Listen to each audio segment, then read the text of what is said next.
Hey everybody, it's Josie. Welcome back to Cedar Creek Homestead. I hope you guys are having a wonderful day.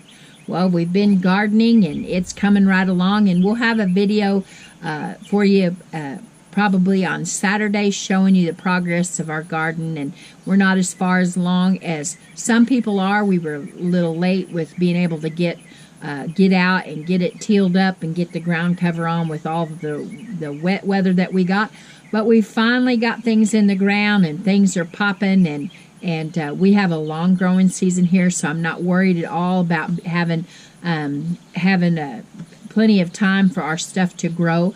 But we are as we advance, and you guys that have had gardened for long know that you come to a place where it's too late to get something in, or because your last frost date is going to catch it before it has time to really do anything.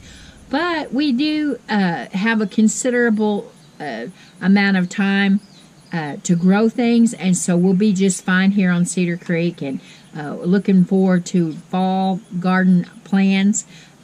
Even though the summer garden is in its infancy stages, we are thinking about our fall garden, and we can grow those crops once again that lack in the summertime. Beets and turnips, and I will probably try lettuce and radishes again, second crop of some other things that kind of give out in the summer heat, cucumbers, but we'll talk about all of that on our Saturday video. So if you've been with us for very long, especially when Howie was making the videos, you know that this is a cow-calf operation farm. And we're not big time ranchers or anything like that, but we have a herd of cows. We run a little over 50 mama cows and calves, and our bulls. We have Angus cross, and this last year we started Beefmaster cross, and then I have a small herd of dairy cows. And we enjoy them very much. Well, you can definitely learn a lot from watching cows. Here on Cedar Creek, we have lead cows. Those cows are the ones that all of the other cows in the herd will get behind and follow from one place to another. Usually, they'll be the first ones that perk up their ears when they hear the farm truck start or hear one of the other vehicles, and they know that truck is bringing them hay or feed, or is opening gates to move them to another pasture. And they'll be the first ones to perk up and begin to move. And not far behind them will be the rest of the herd. It's busy out here on Cedar Creek today, guys, so if you hear the train going through now, you might be hearing hay equipment. They're cutting hay on the pasture. It's right in front of me, and back behind me they've got hay cut, and they might be baling it. So just know that those are sounds of the farm happening on an everyday occurrence. Now, there is a difference between my dairy herd and the beef herd. Now, our dairy cattle are used to being touched and handled, and so they'll come right up to you and get their treats, their range cubes, or whatever it is you have for them, and they're calm for the most part. Your beef cattle, on the other hand, are not that way. The beef cattle know their farmers. They know their shepherds, so to speak. And if you go out in the pasture and for some reason you need to get your cows up to the lot for them to be worked, vaccinated, or sprayed for flies and other pests that drive them nuts in the summertime, medicated for pink eye, whatever the case may be, if a whole crowd of people happen to go out and try to round up them cows, they'll run everywhere.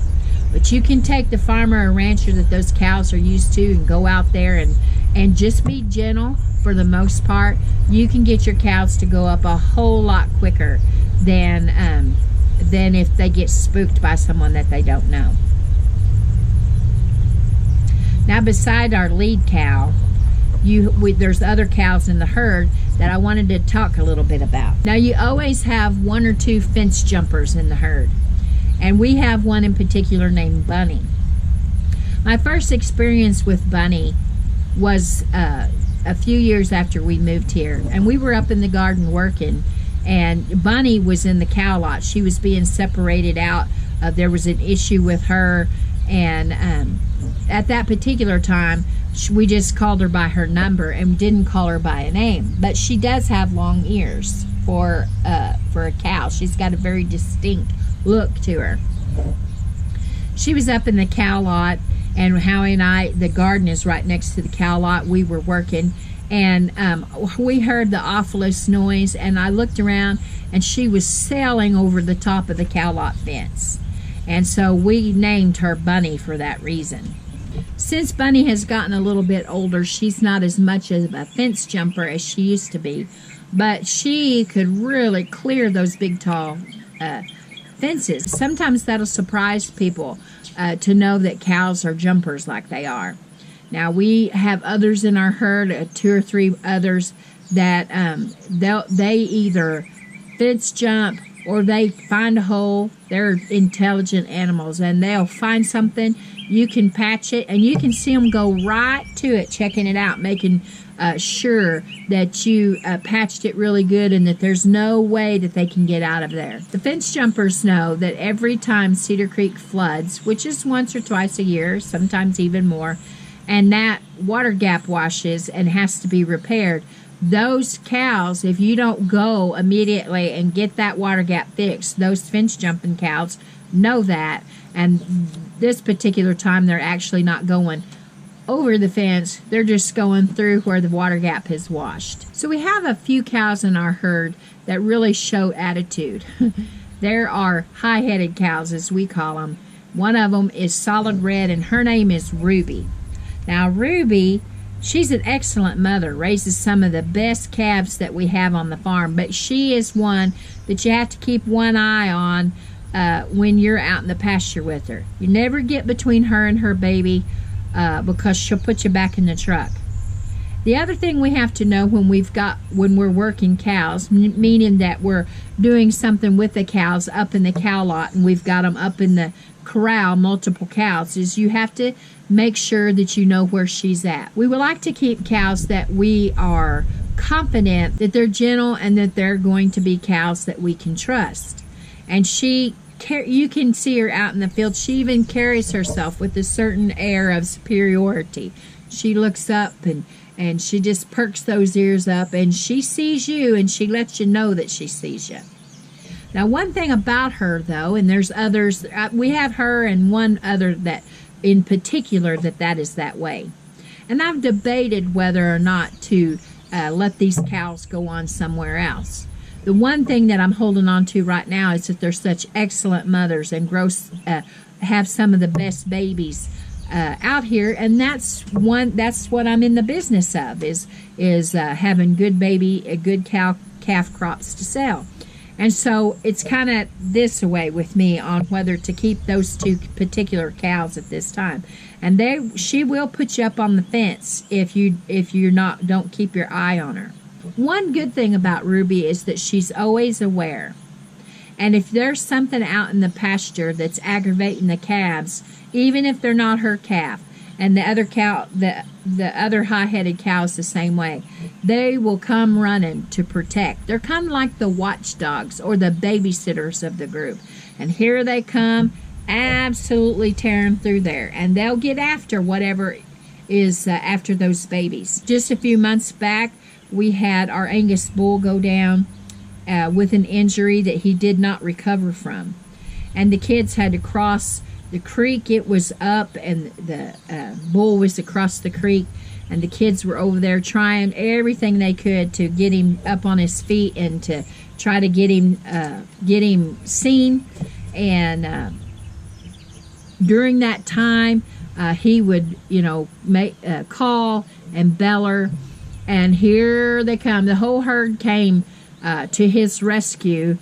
So they thought, and those 2 cows were in the lead, and they meant business. They would have got to him and tried to protect him if in any way possible. And they'll do the same thing with those old black buzzards that we have trouble with here when a cow has a baby and those things come out of the woodwork. You can just about bet the tiger striped cow are both going to be there doing their best to help ward those birds off, and I wouldn't want to get between them and their babies.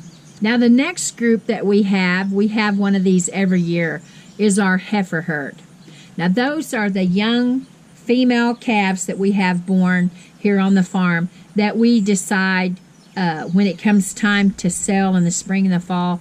They've shown signs of characteristics that makes us want to keep them here on Cedar Creek, and so they become part of the heifer herd. Those are the young females that haven't had a baby yet, and so they're called heifers. And we have a little heifer herd, and they are nosy. When they're running out in the field with the other cows, they are right in the big middle of everything. If a cow is in the herd and she's having a calf, I guarantee you the heifers are right there, gathered around, watching, waiting to see what's happening with her.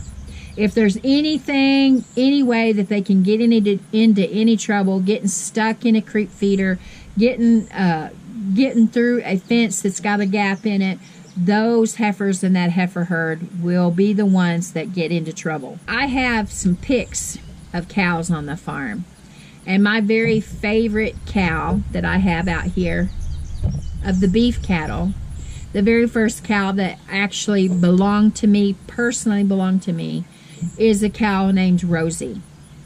Now I am partial to Hereford cattle. I have always loved Herefords. And Rosie looks like a Hereford. When she was born, she was a little red white face. She actually has a little tiny bit of Jersey in her, and she's part Angus, and she's red white face, and she's one of the only ones on the farm that has horns. Rosie is not the lead cow, but Rosie is a bossy cow. And because of her horns, she bosses the rest of them around. She gets in there, and if she wants to extra feed or she wants to extra hay, she just uses those horns and nudges the other cows. Rosie uses those horns to get what she wants. Now, my dairy herd, they don't run with the beef cattle. They stay up here closer to the house. They have more hands-on contact with us so that they're gentle. We need them to be gentle for milking purposes. And so they live a little bit different life and a little bit different experience than the beef cattle.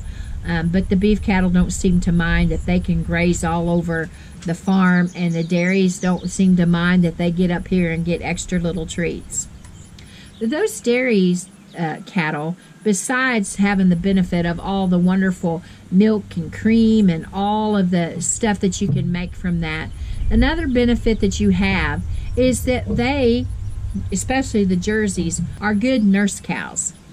If we have a mama cow out in the pasture in the beef herd, for some reason goes down and doesn't make it, and we have an orphan calf, a lot of times you can put that calf on one of your dairy herd, and she'll take and adopt that calf and make it hers. Now, it's not always a success, but for the most part it is.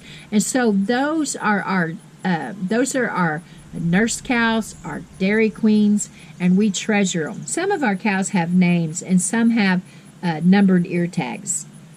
And it takes me a while to watch them and to really pick up on their personalities, and then they usually get tagged with a name.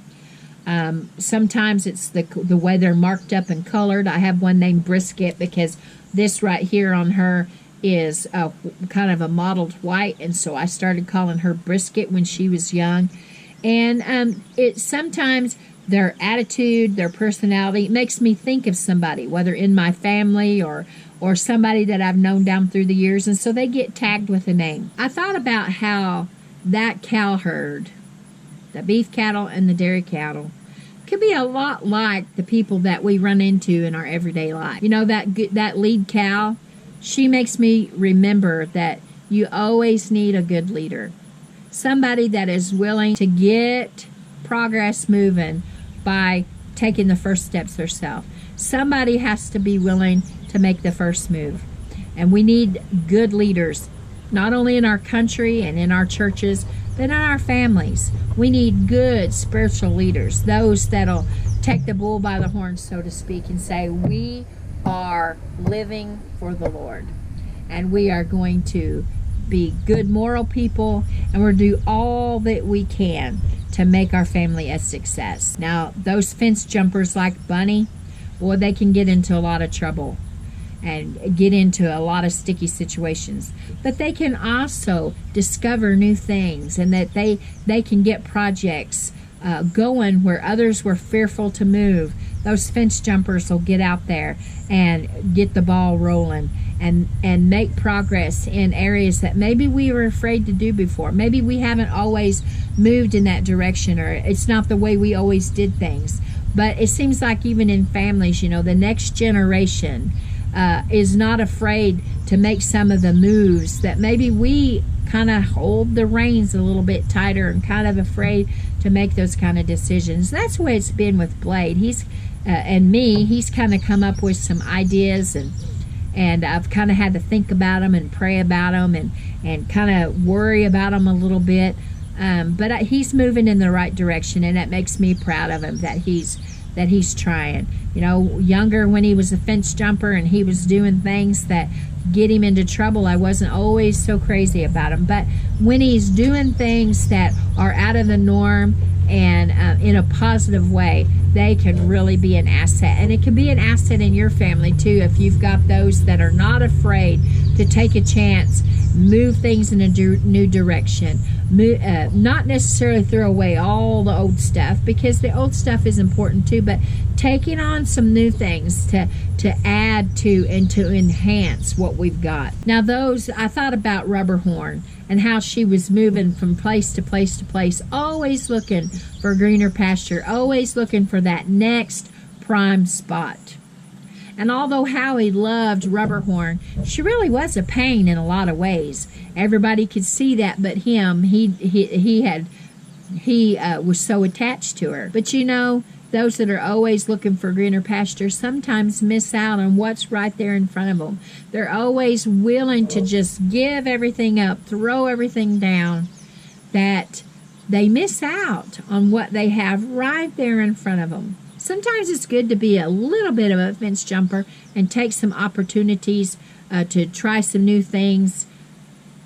But it's not always the best thing to chase the grass. You'll see our cows out here sometimes, especially in the springtime when the grass first starts coming up. Rubberhorn was this way, and a lot of your cows will be this way when they've got fresh to eat. And they'll just go from one end of the pasture to the other, just wearing themselves out, trampling all over good grasses and clover and all the yummy stuff that they really like, just to get over to the other side of the pasture and see what's over there. And then if you wait long enough, here about 5 or 10 minutes later, they'll be coming right back to graze on the things that they stepped all over, just to get over there to check things out. I'm sure some of you could probably recognize some high-headed rubies. That cow that put people up on the fence, that you don't get in between her and that baby calf. We've got some of those that we know that are always looking for a reason to fight, always looking for the next opportunity to be offended by what somebody says or what somebody does. I can't imagine life where you stay offended all the time. We can't always see the worst in what somebody says. Yes, we need to be aware of those that are spewing lies or talking trash or meaning evil intent, but not everybody is like that. And we need to recognize in ourselves, if we're being like a high-headed ruby, we need to calm down a little bit. Yes, it's okay that we come to the defense of others, but sometimes we're defensive and we get in this stance and it's unnecessary. It's okay to be kind and gentle. It's okay to be a peacemaker. It's okay to not always see the bad in other people. Don't instantaneously think, well, they're up to something. Sometimes I have been accused of being naive. Blade accuses me that of sometimes. And sometimes has people got the best of me? Yeah, sometimes they have. More times than not, when I gave people the benefit of the doubt, it ended up that I had a wrong attitude towards them, that I was being a high-headed ruby. And I don't want to be that way. Although she's a really beautiful cow, and she raises a really nice calf every year, I don't want to be high-headed and high-strung. I want to be calm and cool and collective. Now that heifer herd Those nosy posies. I know we all know somebody that's nosy. We might be a little bit nosy ourselves. You know, there's something about the sayings, tend to your own knitting. Sometimes we just need to get our nose out of other people's business and concentrate on what we've got right in front of us. Now, I'm not talking about when God gives you the opportunity to witness and to minister to someone. I'm not talking about those instances. But sometimes we're so worried about what's going on with others and what they're doing and where they're going and why'd they do that and why were they out so late and all of these things that we forget that we have our own job to do. Those little heifers, boy, can they really be a nuisance sometimes. We don't want to be a nuisance to others. We want to be enjoyable. You know, we have a heifer pen, and when those heifers are up in that pen, all to themselves, it's like a little group of friends in school. They run and play, and they have fun growing up and getting to the age where they can become cows and they can have their babies. Sometimes when we're nosy posies and we get in there and we mind everybody else's business but our own, our job, our work, our callings don't get done because we've ignored them trying to manage everybody else. Don't forget Rosie. You know, sometimes we try to demand our own way. We try to be bossy. I watch little Howie, and as precious as he is, nobody has had to teach him how to demand his own way. Now, sometimes when he cries, he's letting us know that he has a need. He needs his bottle. He's hungry. He needs a diaper change. But I have noticed that he's almost 8 months old, and he's beginning to develop his pattern of doing things. And he knows certain ways, if he does this certain thing, that he gets a better response. Nobody had to teach him that. He's learning to be bossy. He's learning to be a Rosie and use what he has as leverage. Now, I've known people in my lifetime that are that way. They're bossy. They use what they have as leverage, hold it over other people's heads to get their way. Sometimes we can do that in our marriage. Sometimes we're tempted, girls, to use those tears to get our husbands to do exactly what we want him to do. And it doesn't always work. You know, a wise man will see through the tears. The tears is a coping mechanism for sure. It helps us sometimes. We all know that there's times where we cry and we can't tell anybody why we're crying. It's a coping mechanism. It's a release. But if we use those tears to get our way, or we use a temper tantrum, or we do any of those things, not just us girls, but you guys too. If you use something as leverage over other people, you're no better than Rosie using her horns to boss the other cows around. She's not the lead, but she's definitely trying to get her way, and that's what we're doing too. And we're acting like a bunch of spoiled little kids that don't know any better. Now, those dairy queens, I love my little Jersey cows. Well, those dairy cows, because they're nurse cows, because they look towards taking care of somebody else, it made me think about what I'm always telling you guys, to look well to the ways of your household. In Proverbs, it tells us that the Proverbs 31 woman looked well to the ways of her household. And that's what I want to be. That's, to me, what those nurse cows do. You bring those new calves in, and hopefully they adopt them in, and they nurse those babies and raise them as their own, and looking well to the ways of their little herd, their little family, and we need to look well to the ways of our household. I hope today that you've recognized yourself in one of my cows. Hopefully it wasn't one of the ones that has a little naughty streak, but one of the ones that have some good, positive traits. Who am I kidding? All of us need to work on things. All of us have been a little bossy at one time or another. Or maybe we've been nosy. Maybe we've been one that chases after things that's not ours, but we chase after them anyways. Like Rubberhorn, always looking for a better patch of grass. But maybe we're like the lead cow. We're a gifted leader. Well, guys, I hope you've had a little bit of fun today talking about my cow herd and seeing if maybe you recognize yourselves in one of them. I know I have. And I'm not going to tell you which ones. Until next time, guys, this is Josie. I love you all. I really do. Keep looking well to the ways of your household. And until next time, we're gone.